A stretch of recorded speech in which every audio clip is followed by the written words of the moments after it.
दर्शकवृन्द नमस्कार, यहाँहरू सम्पूर्णलाई स्वागत छ जनफ्रन्ट जनताको अधिकारमा। यति बेला हामी छौं पहिरो प्रभावित क्षेत्रहरूको विभिन्न ठाउँहरूबाट यसरी मिरिकमा लागिरहेको जुन चाहिँ रिलिफ क्याम्प छ, यति बेला हामीले यहाँलाई यो सोझो दृश्य मिरिकको रिलिफ क्याम्पबाट देखाइरहेका छौं, जहाँ मिरिकको कम्युनिटी हलमा अनि सौरेनीमा पनि रिलिफ क्याम्प राखिएको छ भने यति बेला हामीले यहाँलाई यो सोझो प्रसारण भन्ने यति बेला देखाइरहेका छौं मिरिकमा राखिएको, मिरिकको कम्युनिटी हलमा राखिएको रिलिफ क्याम्पबाट। र यहाँ के कस्तो कुराहरू भइरहेको छ भन्ने विषयमा हामी यहाँलाई जानकारी गराउन चाहन्छौं। त्यसरी नै यहाँले मेरो पछाडि देखिरहनु भएको छ एम्बुलेन्स, जसमा यहाँलाई जानकारी गराउँ मुखर्जी हस्पिटल सिलिगुडीबाट यति बेला रिलिफका केही सामग्रीहरू अनि मेडिकल टोली यति बेला आइसक्नु भएको छ अनि डाक्टर त्यसरी नै नर्सहरूको पनि यहाँ सहभागिता रहेको छ भने आज यसरी मिरिकको यस रिलिफ क्याम्पमा उहाँहरूले जति पनि विभिन्न पहिरो प्रभावित क्षेत्रका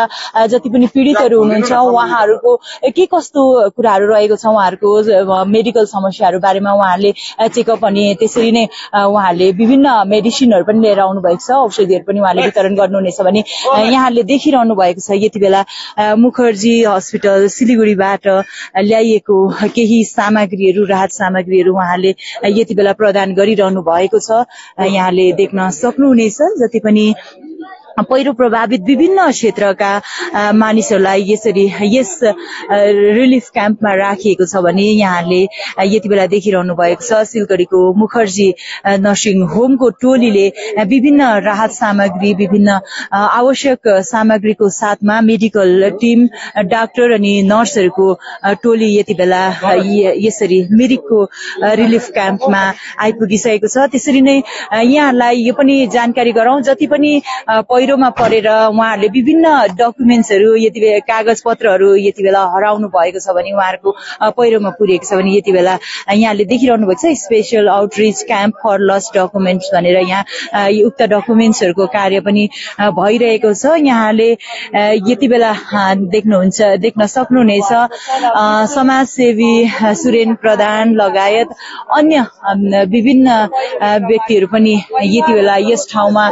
आइपुगिसक्नु भएको छ। उहाँहरूले पनि यहाँनिर स्वास्थ्य जाँचको निम्ति यहाँले देखिरहनु भएको छ Mukherjee nursing home, Mukherjee hospital सिलिगुडीबाट आएको टोलीले पनि यहाँ निशुल्क रूपमा यहाँले जाँच गर्नुको साथसाथै स्वास्थ्य सम्बन्धी उहाँहरूलाई स्वास्थ्य जाँच साथमा विभिन्न मेडिसिनहरू, औषधिहरू पनि निशुल्क उहाँले यस क्याम्पमा पाउन सक्नुहुनेछ। र यहाँले यति बेला हामीले यहाँलाई सोझो दृश्य देखाइरहेका छौं मिरिकबाट, मिरिकको कम्युनिटी हलमा राखिएको रिलिफ क्याम्पबाट हामीले यहाँलाई सोझो प्रसारण देखाइरहेका छौं। र भित्रको के कस्तो अवस्था छ, जति पनि मानिसहरू प्रभावित छन्, पहिरो प्रभावित मानिसहरू, पीडितहरूको परिवारहरू कसरी बस्नु भएको छ भन्ने बारेमा हामी यहाँलाई यसरी सोझो रूपमा देखाउन लागिरहेका छौं यस रिलिफ क्याम्पबाट। यहाँले यसरी देख्न सक्नुहुनेछ विभिन्न ठाउँहरूबाट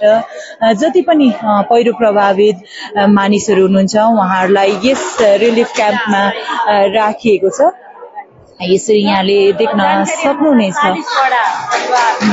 विभिन्न यहाँ वरपरका लगभग 40 परिवार यस रिलिफ क्याम्पमा राखिएको हामीले जानकारी पाएका छौं भने उहाँहरू धेरैजनाले आफ्नो परिवारहरू गुमाउनु भएको छ, धेरैजनाले आफ्नो घरहरू गुमाउनु भएका ती सम्पूर्ण परिवारलाई यति बेला यस रिलिफ क्याम्पमा राखिएको हामीले यहाँहरूलाई जानकारी गराइरहेका छौं। हामीले यो दृश्य यहाँलाई देखाइरहेका छौं मिरिकको कम्युनिटी हलमा रहेको राहत शिविरबाट। र यस रिलिफ क्याम्पमा लगभग हामीले पाएको जानकारी अनुसार लगभग 40 परिवारहरू यहाँ राखिएको छ, जसले धेरैजनाले आफ्नो घर गुमाउनु भएको छ, आफ्नो परिवार गुमाउनु भएको छ, आफ्नो उहाँहरूको घर कतिजनाको जोखिमपूर्ण अवस्थामा घर रहेको कारण पनि उहाँहरू यस रिलिफ क्याम्पमा बस्न बाध्य छन् भने यति बेला जति पनि क्षेत्रीय प्रशासन त्यसरी नै राज्य सरकार लगायत सम्पूर्ण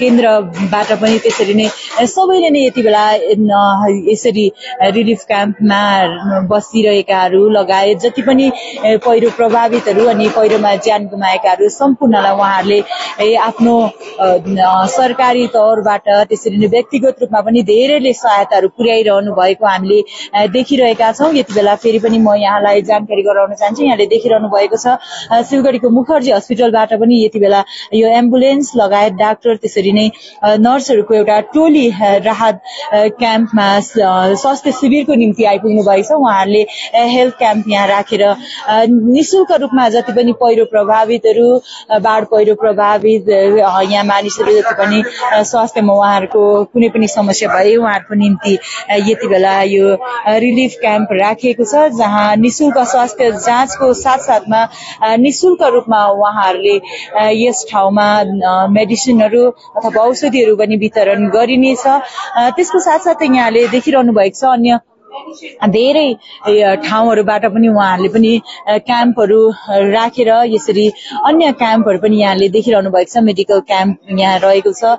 गभर्नमेन्ट अफ वेस्ट बेंगलको पनि यहाँले यहाँनिर मेडिकल क्याम्प देखिरहनु भएको छ। उहाँहरूले पनि स्वास्थ्य जाँच गरिरहनु भएको छ भने निशुल्क रूपमा स्वास्थ्य जाँचको साथमा उहाँहरूले धेरैवटा आवश्यक औषधिहरू पनि उहाँले प्रदान गरिरहनु भएको छ। धेरैवटा यहाँले देख्न सक्नुहुनेछ फिमेल हाइजिन काउन्टर यहाँ रहेको छ। त्यसरी नै मेडिकल क्याम्प साथसाथै जति पनि डकुमेन्ट्सहरू धेरैजनाले पहिरोमा पुरिएर अथवा आफ्नो घर गुमाउँदाखेरि धेरैजनाले जति पनि डकुमेन्ट्सहरू हराउनु भएको छ कागजातहरू उहाँहरूको बनाउन परेमा पनि निशुल्क रूपमा सरकारको पक्षबाट यति बेला क्याम्प राखिएको हामीले देखिरहेका छौँ र यहाँहरूलाई फेरि पनि हामीले जानकारी गराउँ। यति बेला हामीले यहाँलाई यो सोझो प्रसारण देखाइरहेका छौँ मिरिक बजारको कम्युनिटी हलमा राखिएको रिलिफ क्याम्पबाट र यति बेला हामीले यो दृश्य तपाईहरुलाई सोझो रूपमा देखायौं र यहाँ के कस्तो कुराहरू भइरहेको छ भन्ने बारेमा पनि यहाँलाई हामीले जानकारी गरायौं। अबको केही क्षण पश्चात नै हामी फेरि पनि यहाँहरु समक्ष अन्य विषयहरू यहाँ के कस्तो कुराहरू भइरहेको छ भन्ने बारेमा विस्तृत जानकारीहरू लिएर हामी फेरि पनि उपस्थित हुने नै छौं। तबसम्मको निम्ति म निर्दोषीकालाई बिदा दिनुहोस् अनि तपाईहरु पनि हेर्दै गर्नुहोस् जनफ्रन्ट जनताको अधिकार जनताको आवाज।